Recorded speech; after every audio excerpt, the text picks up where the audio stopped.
In this video, we're going to be continuing our study guide into CompTIA Security Plus, this time covering section 1.6, which is on cybersecurity vulnerability types. Hey everybody, welcome to StudioSec. Thank you for watching. Like this video if it's helpful, comment down below if you're setting for the Security Plus, and we can wish you good luck. And subscribe for more content. I'm posting more every week, including more Security Plus information. Now, a quick caveat about this video. This is just part one. There will be a part two. I decided to split this section into two different parts. If you watch my cybersecurity attacks video, that was like 30 minutes long, and who the heck is gonna watch that whole thing? If you have, comment down below. I'm your biggest fan. But to make it easier on everybody, myself included, editing that was horrible. We're gonna be doing this just in two different parts that'll kind of split it up and make it a bit easier. So stay tuned for part two. Now with that, we're gonna dive right in. And of course, the first type of vulnerability is going to be race condition. Now, race conditions occurs in a multi-threaded application where you have a specific series of events that needs to occur. And a race condition happens whenever basically those events go out of line and an attacker is able to do something to kind of disrupt this process, thereby creating any kind of damage or disruption to this service. Basically, it can violate an application security and or leak data from any program that is vulnerable to race conditions. But it happens basically whenever an attacker is either able to inject code, which kind of can cause basically disalignment in these processes, or is able to disrupt either one of the processes with some kind of similar privilege and cause some sort of disruption. The important thing to remember is that this happens in multi-threaded apps. This does not happen in single-threaded apps, which is to say multi-threaded programs are whenever you can do two different things at the same time, right? And a single thread is whenever you can do one thing at a single time. So it can't happen whenever you're only doing one thing. Next, we're going to talk about vulnerabilities due to end of life. Next, we're going to be talking about vulnerabilities due to end of life, embedded systems, or lack of vendor support. Now, vulnerabilities due to end of life systems, obviously, they're at the end of their life. They're older. They're probably not supported by the vendor anymore, and that kind of ties into lack of vendor support, but that can be a little bit different. But end of life basically means that it's no longer supported, it's not receiving any updates or patches anymore, and it's probably best to find a system to replace that. Embedded systems happens whenever you're running some kind of a system and maybe you have a vulnerable virtual machine down inside. So it could happen with in a virtual environment, it could happen with containers, but it could happen with maybe just an application you're running. But vulnerabilities by embedded systems are really just whenever something inside, let's say like the shell you have is secure, but if there's some kind of vulnerability or weakness on the inside, like something that's embedded into that shell, then that can cause vulnerability everywhere else. So it's kind of an analogy, but maybe it's not as good. And then of course, lack of vendor support. Maybe it's because it's end of life, but maybe it's just because the vendor doesn't, really support the app. It could be because maybe it's open source and it's a project that the vendor works on, but they really focus on, maybe more of like an official deployment somewhere else.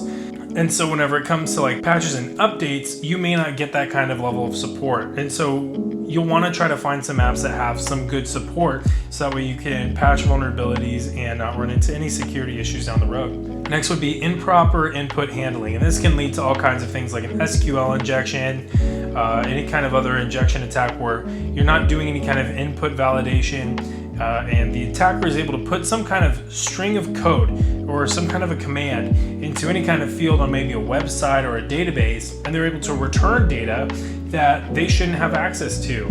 That causes data leaks, that causes all kinds of issues. So make sure you're doing input validation on your apps. You're not allowing just anybody to put whatever they want in a specific field. It will only accept certain values. Next is improper error handling, and this can be similar, where if your system runs into a specific error and it doesn't know how to handle that, then that could cause disruption of service, that could cause data leakage, it could cause any kind of vulnerability that the attacker could pick up on. So you want to make sure that you have, especially in the programs that you're developing, proper error handling that will allow your program to kind of work through those issues on its own, and the attacker won't really notice whenever, hey, there's an error going on, I could exploit that. Next is going to be misconfiguration or weak configuration. And this is important because this can happen often. But misconfigurations can happen if maybe you aren't very familiar with a system, and so you think that something looks about right, but maybe it's not configured properly. Maybe you're not following best practices in some cases.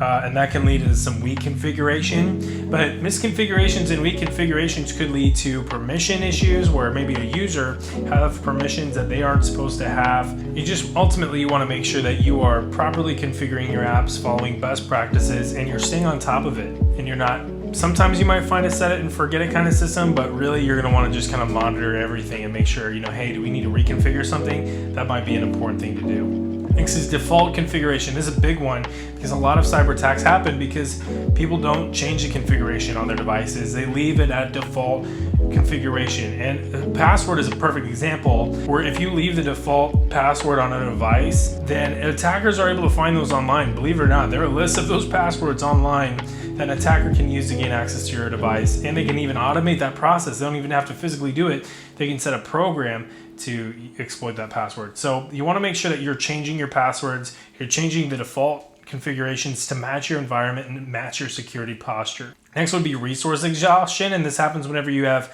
a computer that might be running some kind of a resource-intensive application or process. This could cause crashes, it could cause some kind of disruption of service if your computer is becoming overwhelmed with what it's trying to do.